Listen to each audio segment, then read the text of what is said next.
ఏదో నోటిఫికేషన్ వచ్చిందే. నా క్రష్ నాకు మెసేజ్ చేసిందేంటి? హాయ్ అని పెట్టిందా? ఖచ్చితంగా నీ మీద ఫీలింగ్స్ ఉన్నాయి. ఐ లవ్ యూ అని పెట్టే. కరెక్టే. రే ఆ అమ్మాయి నిన్ను ప్రేమించుకుందాంరా, పెళ్లి చేసుకుందాంరా, నా మీద ఎక్కుదూరా అనట్లేదు. ఒకసారి ఆగి థింక్ చేయి. కానీ ఏమన్నా ఛాన్స్ మిస్ అవుతున్నానా? మిస్ చేసుకుంటున్నావు మరి. ఇప్పుడు నువ్వు ప్రపోజ్ చేయాలా, రిలేషన్లోకి వెళ్ళాలా, పెళ్లి చేసుకోవాలా, పిల్లల్ని కనాలా? ఇప్పుడు ఆ పిల్లోడు నీలాగే వేరే అమ్మాయిని గోకితే నువ్వు మధ్యలో వెళ్ళి సెటిల్ చేయాలా? ఇంత పెద్ద ప్రాసెస్ ఉంది. నువ్వు ఇక్కడ లేట్ చేసావు అనుకో, ఇదంతా డిలే అయ్యిద్ది. రే ఉన్నావా అని మెసేజ్ చేసిందిరా. నీ గుండెల్లో ఉన్నా అని పెట్టు. అవన్నీ నమ్మే ఉంటే నీ ఫేస్ లాగే నువ్వు ఏదో కన్నాలేసుకు బతకాల్సి వస్తుందా? ఓపెన్ చేయి అయితే. నువ్వు తెంగి పెట్టు ఒక మంచి రొమాంటిక్ సాంగ్ పాడు.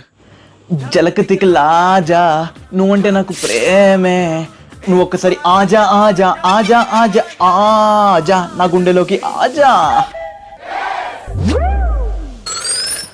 నాటకాలు దెంగుతున్నావు, నువ్వేమన్నా మనిషివా, నువ్వేమన్నా గాడివా? నీకు వాళ్ళ దెంగుతాం, నీదేవు చెప్పు. ఏమని మాట్లాడుతున్నావు? ఎవరివిరా నువ్వు?